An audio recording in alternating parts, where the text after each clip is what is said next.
नमस्कार सभी पेंशन धारकों का स्वागत करते हैं एक बार फिर से हमारे इस YouTube चैनल पर। दोस्तों, इस वक्त की पेंशन धारकों के लिए बेहद ही महत्वपूर्ण और इम्पोर्टेंट खबरें निकलकर सामने आ चुकी हैं। इसके बारे में दोस्तों आज की इस वीडियो के अंदर बात करेंगे।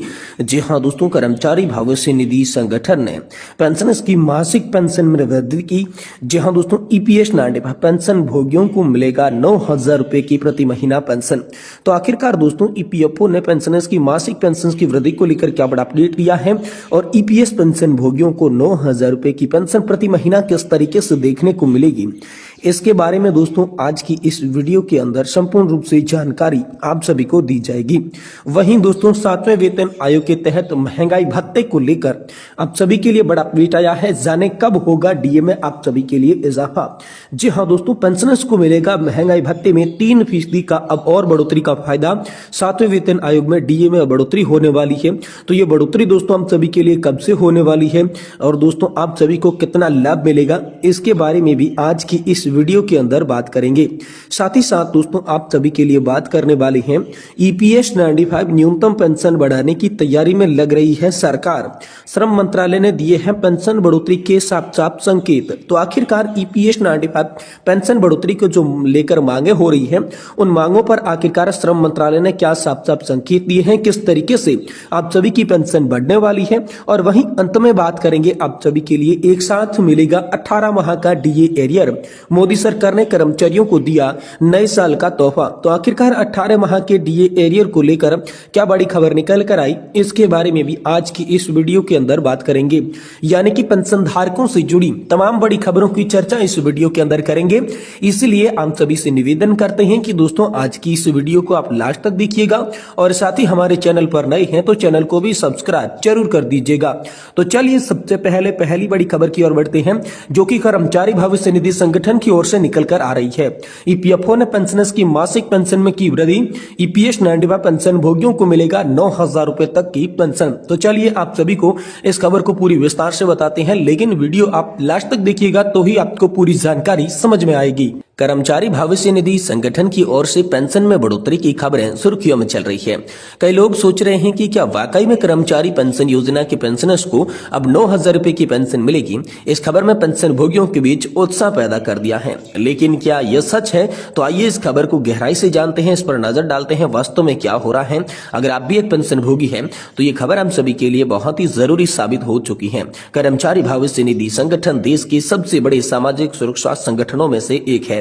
ये लाखों कर्मचारियों को सेवानिवृत्ति के लाभ प्रदान करता है। यानी कि दोस्तों कर्मचारी पेंशन योजना EPS कर्मचारी भविष्य निधि संगठन का एक महत्वपूर्ण हिस्सा है।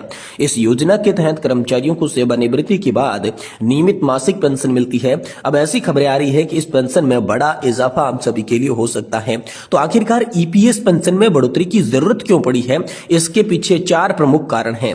जी दोस्तों, पहला है महंगाई में वृद्धि। पिछले कुछ वर्षों में महंगाई काफी बढ़ी है, जिससे 1,000 रुपए की न्यूनतम पेंशन अब सभी के लिए पर्याप्त नहीं है। दूसरा, जीवन स्तर में सुधार को लेकर बात करें तो पेंशन भोगियों के जीवन स्तर सुधारने के लिए पेंशन की राशि बढ़ाना बेहद आवश्यक है। वहीं तीसरा, सामाजिक सुरक्षा को लेकर बात करें तो बुजुर्गों को बेहतर सामाजिक सुरक्षा प्रदान करने के लिए पेंशन में बढ़ोतरी करना जरूरी है।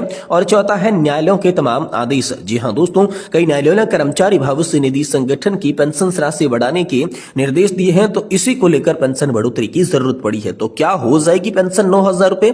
जी हाँ, अभी तक कर्मचारी भविष्य निधि संगठन की ओर से 9,000 रुपए की पेंशन के बारे में आधिकारिक घोषणा नहीं की गई है। यह प्रस्ताव एक स्तर पर रखा गया है।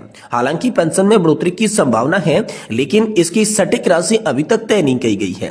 तो EPS पेंशन बढ़ोतरी की प्रक्रिया के बारे में बात करें तो सबसे पहले प्रस्ताव तैयार किया जाएगा, जहां कर्मचारी भविष्य निधि संगठन के अधिकारी पेंशन बढ़ोतरी का प्रस्ताव तैयार करते हैं। फिर केंद्रीय न्यासी बोर्ड की मंजूरी, यानी कि प्रस्ताव को EPFO के केंद्रीय न्यासी बोर्ड के समक्ष रखा जाएगा।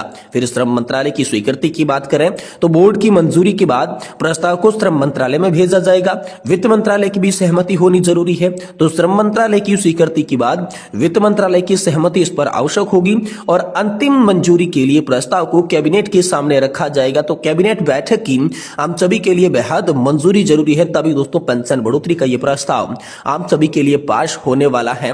यानी कि कुल मिलाकर आप सभी के लिए पेंशन बढ़ोतरी बढ़ोतरी तो होगी, लेकिन कितनी पेंशन बढ़ोतरी होगी इसका रास्ता अभी तक साफ नहीं होता हुआ नजर आ रहा है। कुछ लोगों को उम्मीद यह है कि 9,000 रुपए तक ईपीएस पेंशन योजना के तहत आप सभी को पेंशन बढ़कर मिल सकती है। वहीं दोस्तों आप सभी के लिए 7वें वेतन आयोग को लेकर बड़ी खबर है। 2025 में पेंशनर्स को मिलेगा महंगाई भत्ते में 3% का इजाफा। जी हां दोस्तों, यहाँ पर आम सभी के लिए डीए बढ़ोतरी को लेकर बड़ी खबर निकल कर आ रही है। जैसा कि आप लोग जानते होंगे कि हाल फिलहाल में जो डीए का स्कोर है वो दोस्तों 53% तक पहुंच गया है, लेकिन एक बार फिर से जनवरी 2025 से आप सभी का डीए बढ़ाया जाएगा। तो यहाँ पर विशेषज्ञों का मानना है कि जनवरी में महंगाई भत्ते में लगभग 2 से 3% की वृद्धि हो सकती है। इससे कर्मचारी और पेंशनर्स दोनों को लाभ होगा। तो अनुमानित जो डीए का स्कोर जनवरी 2025 में बताया जा रहा है वो दोस्तों यहाँ पर आप सभी के लिए 56% बताया जा रहा है कि 3% की वृद्धि करके हम मौजूदा स्तर 53% से 56% आप सभी का डीए होने वाला है। ये बड़ी खबर आप सभी के लिए निकल कर सामने आ चुकी है। वहीं दोस्तों आप सभी के लिए अगली बड़ी खबर की बात करें तो ईपीएस 95 न्यूनतम पेंशन बढ़ाने की तैयारी में है सरकार। श्रम मंत्रालय ने दे दिए हैं इसके साफ संकेत। जी हाँ दोस्तों, सामाजिक सुरक्षा को मजबूत करने के लिए कर्मचारी योजना के तहत मिलने वाली पेंशन की राशि को आकर्षक बनाने के साथ इसमें बड़ी बदलाव कर प्रस्तावों पर गंभीरता से विचार किया जा रहा है, जिसमें सबसे महत्वपूर्ण प्रस्ताव ईपीएस 95 पेंशन भोगियों के बच्चों और उनकी मृत्यु के बाद जीवन साथी को पेंशन फंड में जमा राशि देने का है। ईपीएस सदस्य कर्मचारी पेंशन योजना से जुड़ने के लिए प्रोत्साहन करने के लिए श्रम मंत्रालय इस प्रस्ताव पर काफी महत्वपूर्ण विचार कर रहा है। मंत्रालय लंबी सेवा अवधि के बाद कम ईपीएस पेंशनर्स को तर्कसंगत बनाने पर विचार कर रहा है, जिससे मौजूद 1,000 रुपए की न्यूनतम पेंशन को बढ़ाने का प्रस्ताव भी शामिल रखा गया है।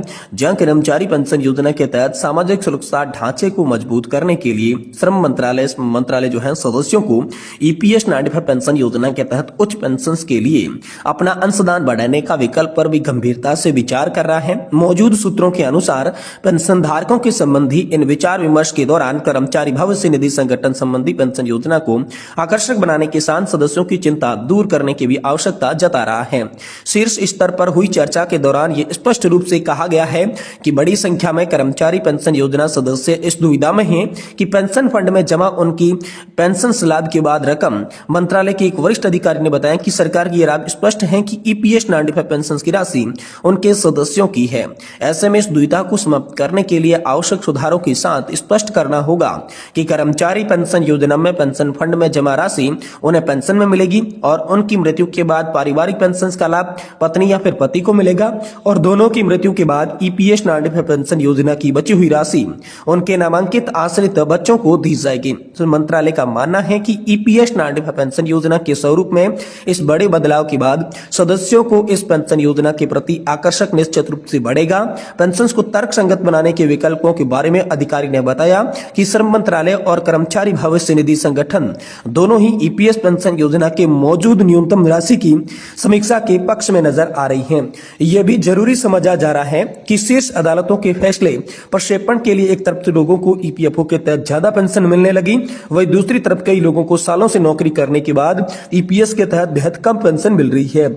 ऐसे में लंबी सेवा अवधि के कारक बना जरूरी है ताकि इस पेंशन योजना को आप सभी के लिए तर्कसंगत बनाया जा सके। यानी कि पेंशन वृद्धि को लेकर सरकार तमाम तरीके की कोशिश है यहाँ पर आगे आप सभी के लिए करने वाली है। इसको लेकर नए नए प्रस्ताव आप सभी के लिए हाल फिलहाल में सामने आ चुकी है।